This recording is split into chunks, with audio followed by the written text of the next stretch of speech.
국제사회의 규탄과 제재가 논의되는 와중에 또다시 탄도미사일을 발사하고 추가 핵실험과 미사일 발사까지 공언하고 있는 것은 국제사회가 바라는 평화를 그들이 원하지 않는다는 것을 보여준 극단적인 도발 행위입니다.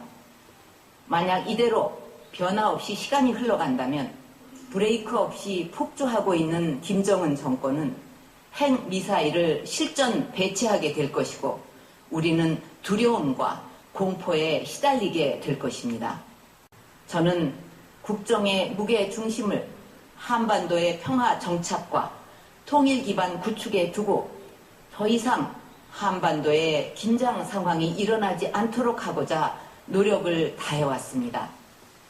정부 출범 초기부터 북한의 핵은 용납하지 않고 도발에는 더욱 단호하게 대응하되 한편으로는 남북한 신뢰를 구축하기 위한 한반도 신뢰 프로세스 정책 기조를 표방했습니다.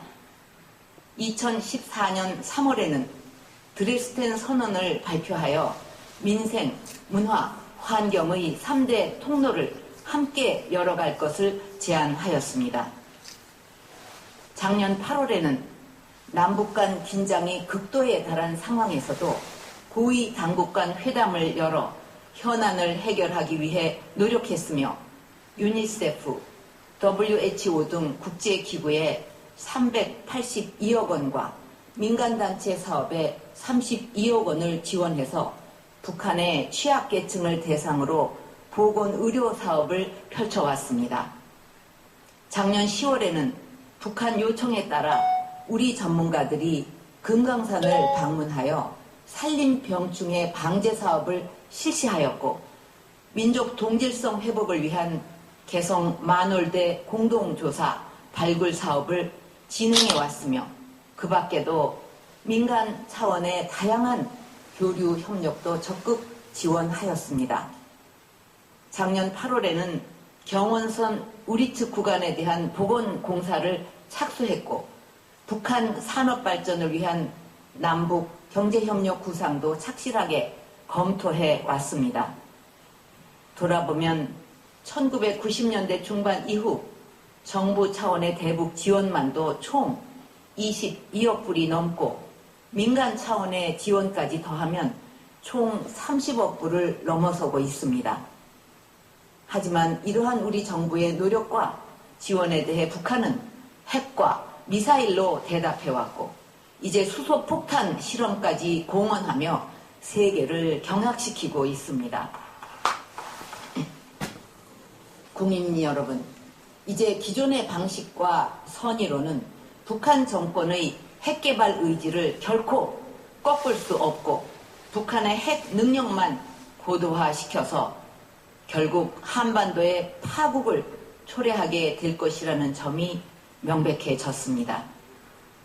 이제 더 이상 북한의 기만과 위협에 끌려다닐 수는 없으며 과거처럼 북한의 도발에 굴복하여 퍼주기식 지원을 하는 일도 더 이상 해서는 안 될 일이라 생각합니다. 이제는 북한을 실질적으로 변화시키기 위한 근본적 해답을 찾아야 하며 이를 실천하는 용기가 필요한 때입니다.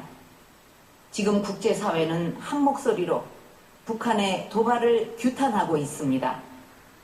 4차 핵실험 이후 이미 100개가 넘는 국가들이 북한 도발을 규탄했고 최근 장거리 미사일 발사 이후 비판의 강도가 더욱 높아지면서 유엔 안보리에서는 역대 가장 강력하고 실효적인 대북 제재 결의안을 도출해 가고 있습니다.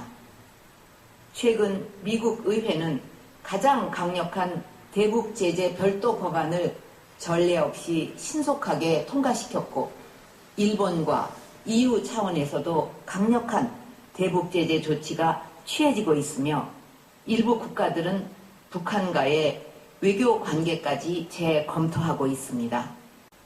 그동안 북한은 남북 관계가 경색될 때마다 수시로 대남 핵 공격을 언급하면서 우리 측을 위협해 왔습니다. 1994년 서울 불바다 발언 이후 우리 측을 향해 핵 불소나기, 핵 참화, 핵 공격, 핵 전쟁, 핵 보복 타격 등 핵무기 사용 위협을 지속적으로 자행해 왔습니다. 그동안 우리가 너무 오래 북한의 위협 속에 살아오면서 우리 내부에서 안보 불감증이 생긴 측면이 있고 통일을 이루어야 할 같은 민족이기에 북한 핵이 바로 우리를 겨냥하고 있다는 불편한 진실을 우리는 애써 외면해 왔는지도 모릅니다.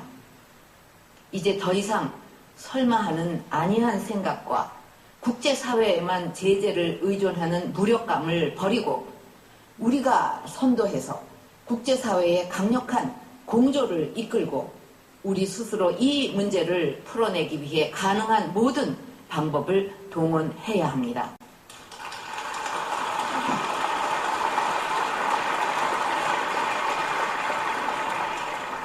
이번에 정부가 개성공단 가동을 전면 중단하기로 결정한 것도 북한의 핵과 미사일 능력 고도화를 막기 위해서는 북한으로의 외화 유입을 차단해야만 한다는 엄중한 상황 인식에 따른 것입니다.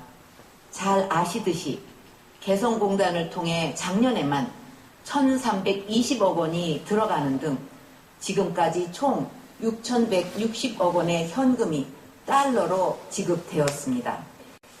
우리가 지급한 달러 대부분이 북한 주민들의 생활 향상에 쓰이지 않고 핵과 미사일 개발을 책임지고 있는 노동당 지도부에 전달되고 있는 것으로 파악되고 있습니다. 결과적으로 우리가 북한 정권의 핵과 미사일 개발을 사실상 지원하게 되는 이런 상황을 그대로 지속되게 할 수는 없습니다. 이번에 정부가 개성공단 가동 중단 결정을 하면서 무엇보다 최우선으로 했던 것은 우리 기업인과 근로자들의 무사 귀환이었습니다. 지난 2013년 북한의 일방적인 개성공단 가동 중단 당시 우리 국민 7명이 한 달가량 사실상 볼모로 잡혀 있었고 이들의 안전한 귀환을 위해 피말리는 노력을 해야만 했습니다. 이와 같은 사태를 미연에 방지하고 우리 국민들을 최단 기간 내에 안전하게 귀환시키기 위해 이번 결정 과정에서 사전에 알릴 수 없었고 긴급 조치가 불가피했습니다. 존경하는 국민 여러분, 개성공단 전면 중단은 앞으로 우리가 국제사회와 함께 취해 나갈 재반 조치의 시작에 불과합니다.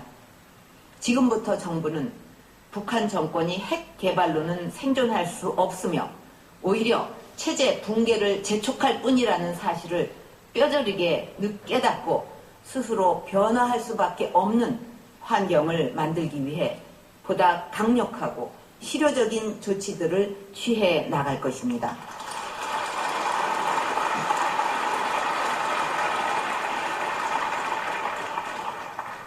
이 과정에 우리는 동맹국인 미국과의 공조는 물론 한미일 3국 간 협력도 강화해 나갈 것입니다. 중국과 러시아와의 연대도 계속 중시해 나갈 것입니다. 앞으로 그 공감대가 실천되어 갈 수 있도록 외교력을 집중해 나갈 것입니다.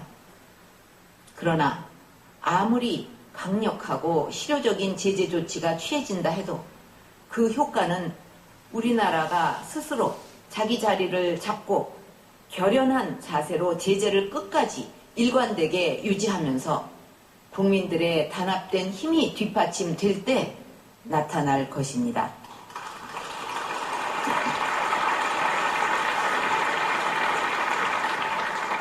그 과정에서 북한이 각종 도발로 혼란을 야기하고 남남 갈등을 조장하고 우리의 국론을 분열시키기 위한 선동을 강화할 수도 있습니다.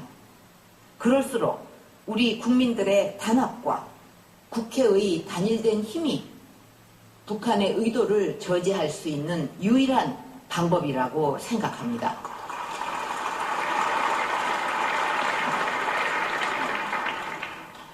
그러나 안타깝게도 지금 우리 사회 일부에서 북한 핵과 미사일 도발이라는 원인보다는 북풍 의혹 같은 각종 음모론이 제기되고 있는 것은 정말 가슴 아픈 현실이라고 생각합니다.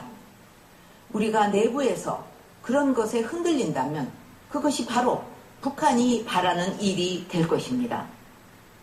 지금 우리 모두가 북한의 무모한 도발을 강력 규탄하고 북한의 무모한 정권이 핵을 포기하도록 해도 모자라는 판에 우리 내부로 칼끝을 돌리고 내부를 분열시키는 일은 결코 있어서는 안 될 것입니다.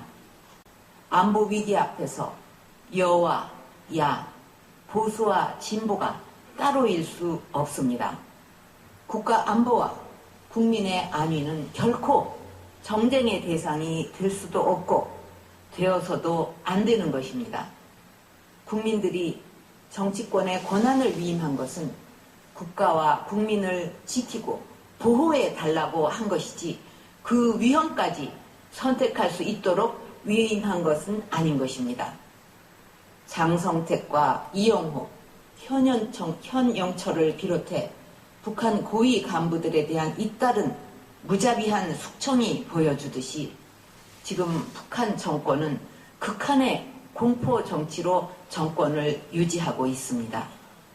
그렇기 때문에 북한의 도발은 예상하기 힘들며 어떤 극단적 행동을 할지 모르기 때문에 그에 철저한 대비를 해 나가야 합니다.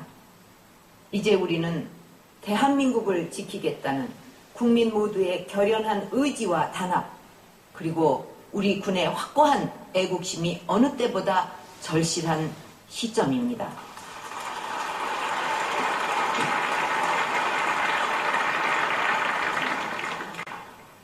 존경하는 국민 여러분, 저는 어떠한 일이 있어도 대한민국과 국민 여러분의 안위를 지켜낼 것입니다. 국민 여러분들께서도 정부의 단호한 의지와 대응을 믿고 함께 힘을 모아주실 것을 간곡히 당부드립니다.